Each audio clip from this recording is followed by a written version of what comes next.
welcome back to my channel. Josephine here. Today we're going to be talking about my top 5 favorite colognes for men. So I've already put out a video on my top 5 fragrances for women, which I will link down below, and today is going to be all about men's perfumes. I will also have a bonus fragrance at the end of the video, so make sure to stay for that. If you're new to my channel, please make sure to subscribe and hit the notification bell so that you know when I put out new fragrance reviews. And you can also follow me on Instagram and check out my blog, which again I'll link down below if you want to. And so if you'd like to know more about my top 5 picks for men, then please keep watching. So the first perfume on the list is Allure Homme by Chanel. Now this perfume to me is such a timeless classic. So it was launched back in 1999 and was created by Jacques Polge, which was the in-house perfumer at the time. Since then he has been succeeded by his son Olivier Polge, who has created the newer fragrances for Chanel. So for example, Bleu de Chanel or Gabrielle. But Allure Homme is still today very modern. I mean, after 20 years of being on the market, it is still one of the best-selling scents and is a beast. There's other Allure fragrances within the range, but this one is my all-time favorite. This is a beautiful oriental woody scent. It has notes of mandarin, cedar, black pepper, labdanum, coriander, and tonka bean.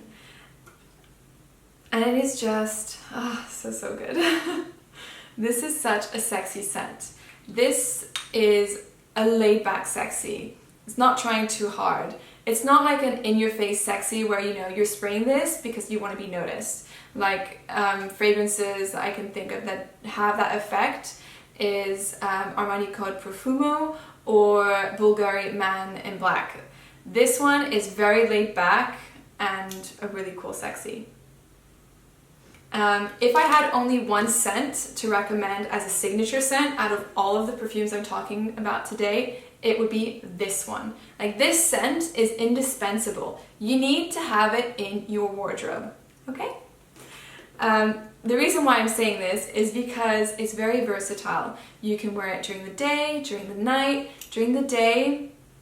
It has the mandarin and the coriander really bring a sparkling effervescence to the scent, and then because it has the tonka bean and labdanum, it really warms to your skin and adds like a really essential sweetness, which is really great for the night.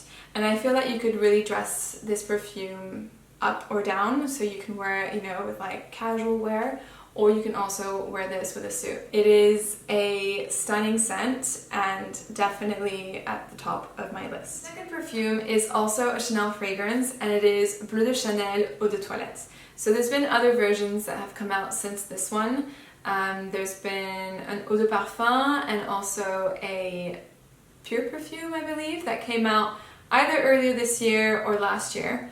But my favorite is the Eau de Toilette because it has a really nice freshness to it.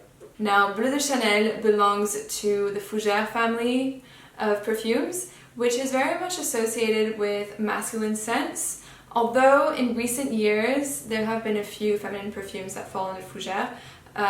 But for those of you who don't know, a Fougère accord is an accord that's made out of mossy, woody, aromatic, floral, and sweet notes, which have an overall effect of sort of a barbershop feel. Now, this perfume does not smell like a barbershop to me at all, which is probably why I like this so much. It is really, really elegant and sexy and cooling. So compared to Allure, this is cold and Allure is hot. So this is cooling and fresh and sexy. It's more put together than this one, I would say. So this perfume has notes of sandalwood, cedar, cistus, some spices, and patchouli. So it's aromatic and has woods. And I can definitely get a really beautiful sandalwood in here that's very creamy, that's sophisticated, but it also has that initial freshness from the aromatics and from the citrus that gives it like an extra boost. So I absolutely love this. I feel like this perfume actually could be really a good office scent. What do you think? Do you agree with that? But yeah, so these are my thoughts on Bleu de Chanel. The third perfume is a woody fragrance. It is called Tam Dao by Diptyque. And Diptyque is a fantastic French niche brand. I find that they have like a very artistic approach to fragrances and a bit quirky as well. So for example, in each of the perfumes, they have added in there what they call is an olfactory accident. So it's a note that has nothing to do with the composition that has been added in there. So for example, they have a fragrance called Vetiverio. So it's a vetiver based scent, but their olfactory accident is rose. And in this fragrance, Tam Dao, which is a sandalwood scent, their olfactory accident is myrtle. So really interesting and very different approach to fragrances. I've been to a few of their workshops and they're so wonderful. And every time that I go there, I just want to buy the entire collection. So I highly recommend you check them out if you haven't already. So this fragrance, as I mentioned, is a woody scent that celebrates sandalwood. And it has a sandalwood note, but it also has myrtle and cypress. And when you first spray it, it has a bit of like a smoky effect to it, like a woody, smoky effect. Then it just goes on so smoothly on the skin. It's really warm, it's really enveloping, it stays really close to your skin. And there's definitely a bit of a resinous feel to it that perhaps would come from the cypress, but it is a really beautiful sandalwood scent. If you like sandalwood, I can't recommend this enough. I would say this scent compared to the other ones, like I said, is closer to the skin. It's a very laid back perfume.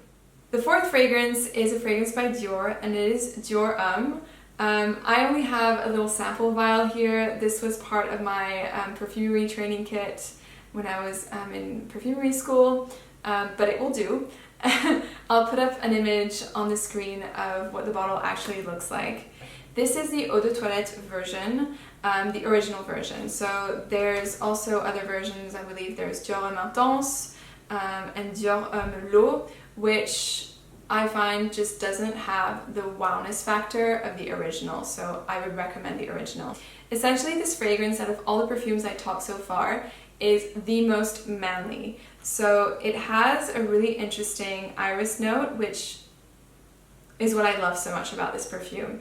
If you'd watched my previous video, you would have learned that I am addicted to florals in any shape or form, and I really like iris, but in this one, it's not a feminine iris, it's a masculine iris. So there's different notes in this fragrance.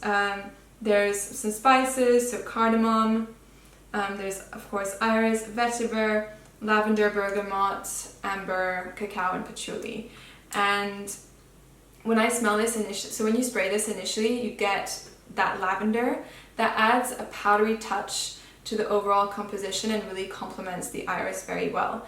And then you get to the heart of the iris, which is what I'm addicted to. It's more like an orris butter feel, so it's really earthy, really powdery, very sensual, and it just mixes really well with the woods in the composition. So if you like woody, spicy fragrances, I recommend you check this one out. And the final fragrance is Armani Code Profumo by Giorgio Armani.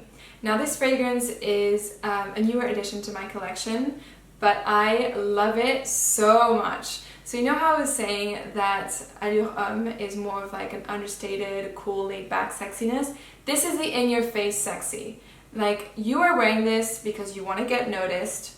You are on a mission for seduction. That is what this bottle is about. This perfume is an oriental spicy scent, and it's composed of mandarin, apple, cardamom, orange blossom, and a few other things. But what makes it really unique is the very gourmand sweet base that's composed of amber, benzoin, and tonka bean. And when you first spray it, I do agree with what people have been saying in terms that it is similar to 1 Million, only when you first spray it though. This is not a copy or dupe or whatever of 1 Million. It's similar in terms of the ambery, leathery feel, but then this dissipates and just leaves to like a really edible, gourmand, warm, super sexy sweetness. That's how I would describe it.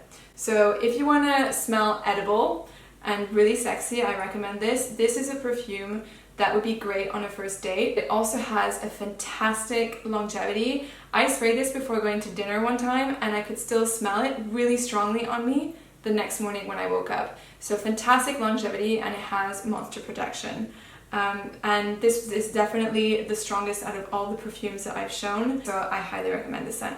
Now, I would like to finish off this video with a bonus scent, because this perfume, I couldn't really classify it purely as masculine or purely as feminine. It's a very unisex scent, and it is one of my all-time favorite scents. And it's a scent that I like to throw on when I don't know what to wear. I also like to layer it with other fragrances, so it's very versatile. So it is Molecule 02 by Eccentric Molecules. And you know what? I don't know why this doesn't get as much hype as Molecule 01, because in my opinion, it is just as great as Molecule 1, and it is also a skin scent, but of course it has a very different effect. So Molecule 1 is based on the ingredient ISO-E Super, which is found in a lot of fragrances. And this one is based off ambroxan. Ambroxan is a substitute for ambergris, which is a naturally occurring ingredient in nature that comes from the digestive juices of whales. So essentially, whale vomit. I mean, the first thing also, who decided that they saw some like gray looking matter floating on the surface of the ocean? They decided to just take it, smell it, and create a fragrance? Like, who comes up with these ideas? But genius idea, because this scent is amazing. So it definitely has an aquatic side to it. It's very fresh and it's really addictive. This is the word. It's super addictive. Whenever there's a perfume that I love and I keep on wanting to smell over and over again, I'm sure there's ambroxan in there, because it's the type of scent that you want to smell over and over again. It also has like a soft woody facet and musky. And this ingredient, actually, ambroxan, has been in some best-selling perfumes. Typically, it's been associated more with masculine scents, so it's present, for example, in Acqua di Gio, in Le Mal by Jean-Paul Gaultier, but also some feminine perfumes, such as Coco Mademoiselle. And I can smell it a lot in the new, like, unisex range perfumes. So definitely a fantastic addition to my wardrobe. I highly recommend you check it out. If you're a man, if you're a woman, it just suits everyone. So this was it for my top 5 fragrances for men, as well as a bonus perfume. I hope you enjoyed watching the video, and if you liked it, make sure to give it a thumbs up. And also let me know in the comments below if you've tried any of these scents. What are your thoughts? I would love to hear them. And I will see you very soon in the next video. Bye! If you'd like to see more detailed fragrance reviews, make sure you check out my blog at jusderose.com and subscribe so that you don't miss out on any posts. I also create healthy dessert recipes inspired by fragrances and some candle DIY projects where I share the exact perfume formula so you can recreate them at home. Thanks again for watching!